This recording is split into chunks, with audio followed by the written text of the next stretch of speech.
بسم اللہ الرحمن الرحیم، السلام علیکم، میں ہوں شیجی اللہ فراست۔ آپ دیکھ رہے ہیں نیشنل اور انٹرنیشنل نیوز پر مشتمل 4 ٹی وی کا خصوصی خبرنامہ دنیا بھر سے، یعنی خبریں آپ کی نظر سے۔ سب سے پہلے ہیڈ لائنز۔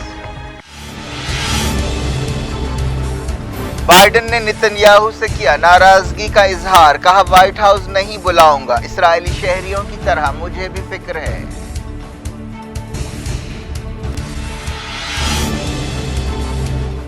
نتن یاہو نے بائیڈن کی تنقیدیں رد کر دیں، کہا ہم آزاد ہیں، اپنے فیصلے خود کرتے ہیں۔ اسرائیل یو اے ای تعلقات میں بھی کھٹاس۔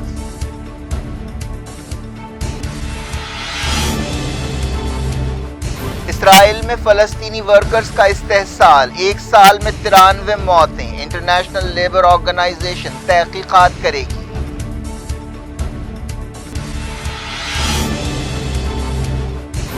رشیا نے کیا نیوکلیئر طاقت کا مظاہرہ، Yars intercontinental ballistic missile کے ساتھ جنگی مشقیں۔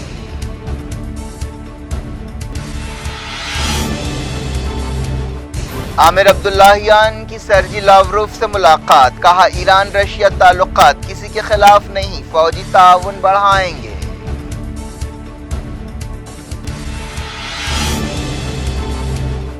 دہشت گردی اور ٹیرر فنڈنگ عالمی امن کے لیے سب سے بڑا خطرہ، شنگھائی ملکوں کے این ایس اے سے اجیت دووال کا خطاب۔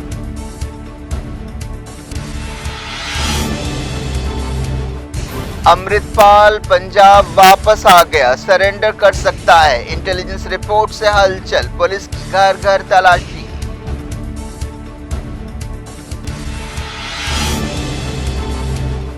کرناٹک میں 10 مئی کو اسمبلی الیکشنز ہوں گے، راہل گاندھی 5 اپریل کو کولار سے مہم شروع کریں گے۔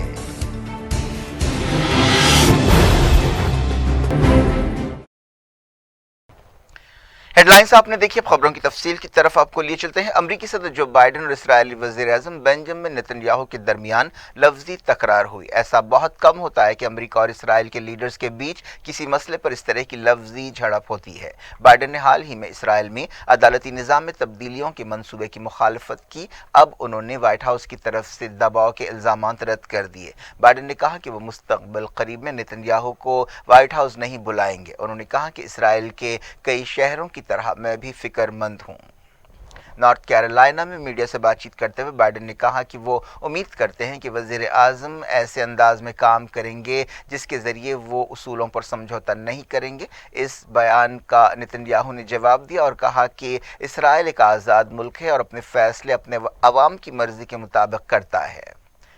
انہوں نے کہا کہ اسرائیل باہر کے دباؤ میں اپنے فیصلے نہیں کرتا، چاہے وہ بہترین دوست ہی کیوں نہ ہو۔ اس لفظی جھڑپ سے دونوں اتحادی ملکوں کے بیچ تعلقات میں تلخیوں کا اظہار ہوتا ہے۔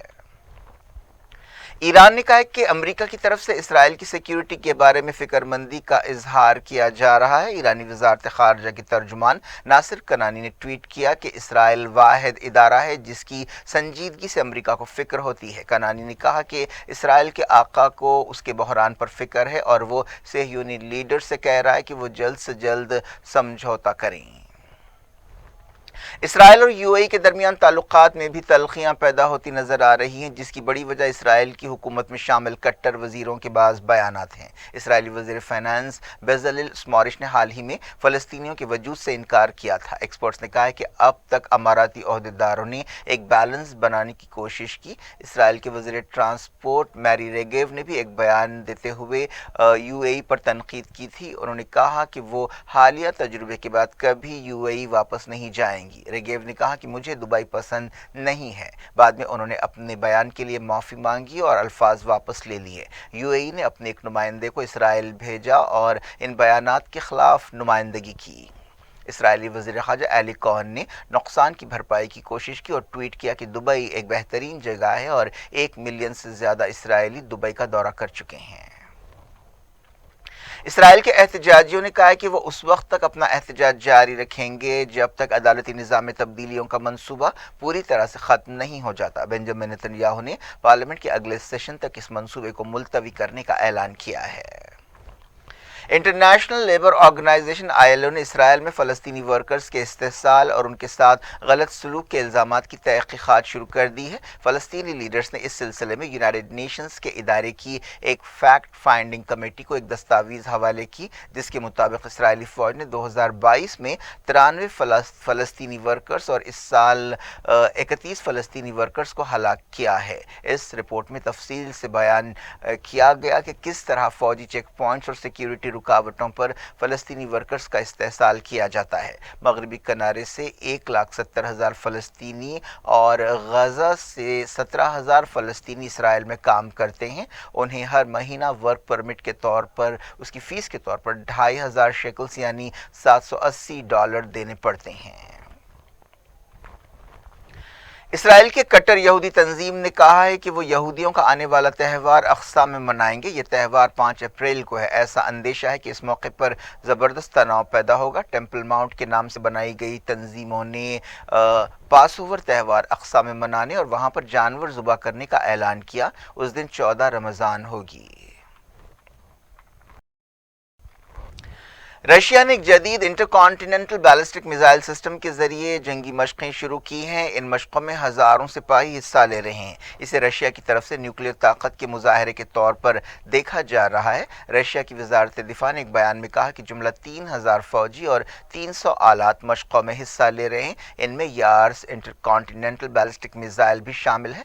रशिया के सदर व्लादिमीर पुतिन चाहते हैं कि यार्स मिसाइल सिस्टम को टोपोल सिस्टम की जगह शामिल किया जाए। इन मशक़ों के दौरान यार्ड सिस्टम रशिया के 3 इलाकों में अपनी ताकत का मुजाहरा करेगा, लेकिन इन इलाकों की निशानदही नहीं की गई। ये मशक़ें एक ऐसे वक्त हो रही हैं जब यूक्रेन जंग दूसरे साल में पहुंच गई है। मगरबी मुल्क यूक्रेन की भरपूर फौजी मदद कर रहे हैं। IAEA के चीफ ज़पोरिज़िया न्यूक्लियर प्लांट पहुंच गए हैं। कई मरतबा ज़पोरिज़िया न्यूक्लियर प्लांट के करीब लड़ाई की वजह से पूरी दुनिया में खलबली मची है। स्वीडन की वजारत ख़ारजा ने रशिया के सफ़ीर को तलब किया है, जिन्होंने कहा था कि नाटो में शामिल होने का ये मतलब होगा कि नॉर्डिक मुल्क उसके जायज़ टारगेट बन जाएंगे। रशिया की प्राइवेट आर्मी वैगनर के चीफ ने कहा कि यूक्रेनी फ़ौज को अमलन बाखमत में तबाह ताराश कर दिया गया है। यूक्रेन के सदर वोलोडिमिर ज़ेलेंस्की ने चाइना के सदर शी जिनपिंग को यूक्रेन दौरे की दावत दी है। ज़ेलेंस्की ने एक इंटरव्यू में कहा कि हम आपको यहां देखने के ख्वाहिशमंद हैं। पिछले हफ्ते चाइना के सदर ने रशिया का दौरा किया था, जहां उन्होंने सदर व्लादिमीर पुतिन से मुलाकात की थी। यूक्रेन जंग के बाद रशिया चाइना ताल्लुकात में काफ़ी मजबूती आई है। स्पेन के वज़ीर-ए-आज़म पेड्रो सैंचेस चाइना के दौरे पर रवाना हो रहे हैं। वो सदर शी जिनपिंग से यूक्रेन जंग और दूसरे मामलात पर बातचीत करेंगे। दोनों के दरमियान जुमे को मुलाकात होगी। अमेरिका की टेनेसी रियासत में एक स्कूल में शूटिंग करने वाले शख्स ने 7 बंदूकें खरीदी थीं और घर में छुपा कर रखा था। पुलिस ने ये बात बताई। इस वाक़े में 6 लोग मारे गए थे, जिनमें 3 बच्चे भी शामिल हैं। पुलिस ने बताया कि मुलजिम बाज़ नफ्सियाती मसाइल के लिए डॉक्टर से इलाज करा रहा था। ईरान ने कहा कि रशिया के साथ उसका ताउन किसी के खिलाफ नहीं है। वज़ीर ख़ारजा हुसैन आमिर अब्दुल्लाहियान ने मॉस्को में ये बात कही। उन्होंने कहा कि दोनों मुल्क कई शोबों के अलावा ख़ासतौर पर डिफेंस में ताउन को अहमियत दे रहे हैं। अब्दुल्लाहियान ने मंगल की रात मॉस्को पहुंचने के बाद एयरपोर्ट पर मीडिया से बातचीत की। रशिया और ईरान के फॉरेन मिनिस्टर्स ने ताउन के एक और समझौते पर दस्तखत किए। उन्होंने रशियन फॉरेन मिनिस्टर सर्जी लावरोव से कई मसाइल पर बातचीत की, जिनमें यूक्रेन जंग भी शामिल है। इंटेलिजेंस अहदेदारों के हवाले से रिपोर्ट्स में दावा किया गया है कि कट्टर खालिस्तानी लीडर अमृतपाल सिंह पंजाब वापस आ गया है और अपने आप को सरेंडर करने का इरादा रखता है। बताया गया कि अमृतपाल अमृतसर में सफ़र कर रहा था जब पुलिस को इलाके में उसकी मौजूदगी के बारे में खबर दी गई। मंगल की रात पुलिस ने होशियारपुर और आसपास के इलाकों में घर घर तलाशी मुहिम की ताकि उसे और उसके साथियों को पकड़ा जा सके, लेकिन अमृतपाल का कहीं पता नहीं चला। बाद सोर्सेस ने बताया कि अमृतपाल सरेंडर से पहले एक इंटरनेशनल न्यूज़ एजेंसी को इंटरव्यू देना चाहता था, लेकिन बाद में उसने अपना इरादा बदल दिया। पंजाब पुलिस उसे गिरफ्तार करने के लिए काफ़ी दबाव झेल रही है। इस मामले से 1980 के दहे में पंजाब में मिलिटेंसी के दिनों की याद ताज़ा हो गई है। इस दौरान पुलिस ने अमृतपाल की तलाश के लिए एक नोटिस जारी की, जिसमें उसका हुलिया बयान किया गया और कहा गया कि वो 6 फीट का एक नौजवान है और उसका रंग काफ़ी कोरा है। कर्नाटक में असेंबली इलेक्शंस 10 मई को होंगे। इलेक्शन कमीशन ने शेड्यूल का ऐलान कर दिया है। नतीजा 13 मई को सामने आएगा। 224 रुकनी असेंबली के लिए एक ही दिन वोटिंग होगी। इस ऐलान के साथ ही हुक्मरान बीजेपी और अपोजिशन कांग्रेस जेडीएस के दरमियान सियासी लड़ाई तेज हो जाएगी। चीफ मिनिस्टर बसवराज बोम्मई की क़यादत में बीजेपी उम्मीद कर रही है कि वो रियासत में अपनी हुकूमत बरकरार रखेगी, जिस पर करप्शन और फिरके वाराना फूट डालने का इल्ज़ाम है। ये इलेक्शंस वज़ीर आज़म नरेंद्र मोदी की मकबूलियत और उनकी पॉलिसियों का भी इम्तिहान होंगे। Chief election commissioner Rajiv Kumar ने एक न्यूज़ कॉन्फ्रेंस से खिताब करते हुए कहा कि चारशंबे के दिन पोलिंग रखी गई है ताकि लोग वीकेंड समझकर एक लंबे वीकेंड में उसे तब्दील ना कर दें। पीर या जुमे को इलेक्शन नहीं रखे गए हैं ताकि ज़्यादा से ज़्यादा वोटर्स को शरीक होने के लिए हौसला अफजाई की जा सके।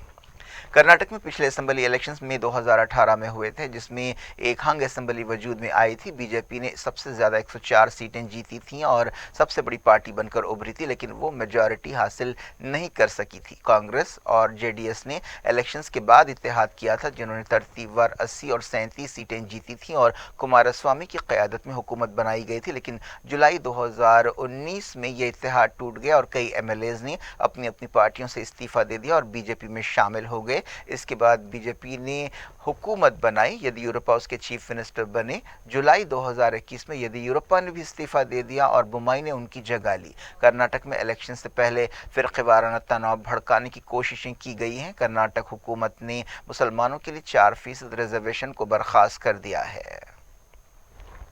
कांग्रेस लीडर राहुल गांधी अगले महीने कर्नाटक में असेंबली इलेक्शंस के लिए मुहिम शुरू करेंगे। वो 5 अप्रैल को कोलार में एक रैली से अपनी मुहिम शुरू करेंगे। ये वही जगह है जहां पर राहुल गांधी ने मोदी नाम के बारे में एक तकरीर की थी, जिसकी वजह से उन्हें 2 साल जेल की सज़ा सुनाई गई और पार्लियामेंट से उन्हें डिस्क्वालीफाई कर दिया गया। कांग्रेस के सदर यानी रियासती सदर डीके शिव कुमार ने बताया कि राहुल गांधी कोलार वापस आएंगे और अपनी सत्यमेव जयते रैली शुरू करेंगे। हमने उनसे दरख्वास्त की थी कि वो कोलार से अपनी यात्रा शुरू करें। 2019 के लोकसभा इलेक्शन से पहले कोलार में राहुल गांधी ने कहा था कि आखिर क्या बात है कि तमाम चोरों का नाम मोदी होता है। National security adviser Ajit Doval ने कहा है कि हर शक्ल में दहशतगर्दी और उसकी फाइनेंसिंग आलमी अमन और सिक्योरिटी के लिए सबसे संगीन खतरे हैं। उन्होंने कहा कि दहशतगर्दी चाहे किसी भी मकसद के लिए हो, उसका कोई जवाब नहीं हो सकता। Ajit Doval Shanghai cooperation organisation के रुकन मुल्कों के नेशनल सिक्योरिटी एडवाइजर्स NSA से खिताब कर रहे थे।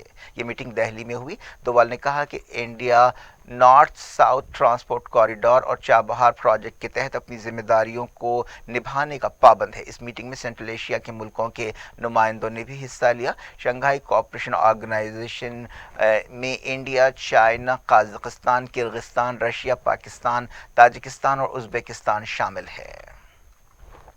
इंडिया ने रशिया से तेल खरीदने का बचाव किया है। वज़ीर ख़ारजा एस जयशंकर ने एक टीवी चैनल की तरफ से रखे गए प्रोग्राम में हिस्सा लेते हुए कहा कि मार्केट होती है। जनवरी में इंडिया ने रशिया से 6.2% तेल हासिल किया। ये एक महीने में सबसे ज़्यादा तेल है जो इंडिया ने रशिया से ख़रीदा है। मगरबी मुल्क इंडिया से इस बात के लिए नाराज़ हैं कि वो पाबंदियों के बावजूद रशिया से तेल खरीद रहा है। वज़ीर आज़म नरेंद्र मोदी ने इंडिया को जमहूरियत की माँ करार दिया है और कहा है कि आलमी चैलेंजेस के बावजूद वो तेज़ी से तरक्की करने वाली अहम मौशी ताकत बन गया है। समिट फॉर डेमोक्रेसी 2023 से वर्चुअल खिताब करते हुए मोदी ने कहा कि उनकी हुकूमत की हर कोशिश इंडिया के शहरियों की इज्तिमाई कोशिश है। इस समिट का एहतमाम अमरीकी सदर जो बाइडन, कोस्टारिका के सदर और नीदरलैंड और ज़ाम्बिया के सदर और वज़ीर आज़म और साउथ कोरिया के सदर ने मिलकर किया। पार्लियामेंट में चारशंबे को भी काम नहीं हो सका। राहुल गांधी और अदानी मसले पर गड़बड़ जारी रही। बजट सेशन का दूसरा हिस्सा ऐसी ही गड़बड़ की नज़र हो गया है। पार्लियामेंट को अगले महीने तक के लिए मुलतवी कर दिया गया है। इंडिया में कोविड केसेस फिर से बढ़ने लगे हैं। पिछले 24 घंटों में 2151 नए केस पाए गए हैं। ये 6 महीनों के सबसे ज़्यादा डेली कोविड केसेस हैं। पिछले साल 28 अक्टूबर को 2208 केसेस पाए गए थे। एक्टिव केसेस बढ़कर 11903 हो गए हैं। क्या कुछ हो रहा है आपकी दुनिया में? आखिर में हेडलाइंस दुनिया भर से एक बार फिर देखिए। बाइडेन ने नेतन्याहू से किया नाराजगी का इजहार। कहा व्हाइट हाउस नहीं बुलाऊंगा। इस्राएली शहरियों की तरह मुझे भी फिक्र है।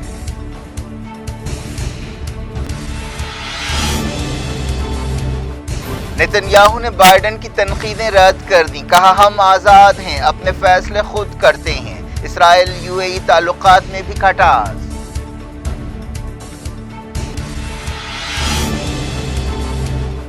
इसराइल में फलस्तीनी वर्कर्स का इस्तेहसाल, एक साल में 93 मौतें। इंटरनेशनल लेबर ऑर्गेनाइजेशन तहकीकात करेगी।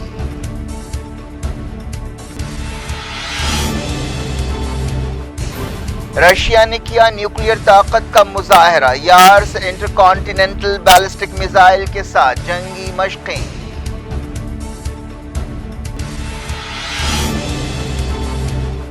आमिर अब्दुल्लाहियान की सर्जी लावरोव से मुलाकात, कहा ईरान रशिया ताल्लुकात किसी के खिलाफ नहीं, फौजी ताउन बढ़ाएंगे।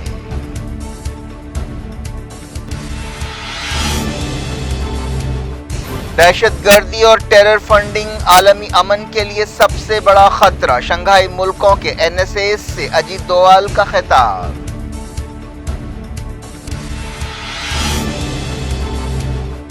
अमृतपाल पंजाब वापस आ गया, सरेंडर कर सकता है, इंटेलिजेंस रिपोर्ट से हलचल, पुलिस की घर घर तलाशी।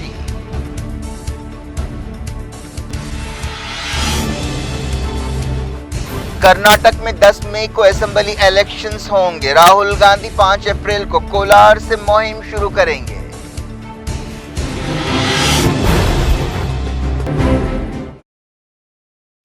ये थी आज की खबरें। हम शेड्यूल अफरासत को देंगे इजाजत और अपना बेहद ख्याल रखें। अल्लाह।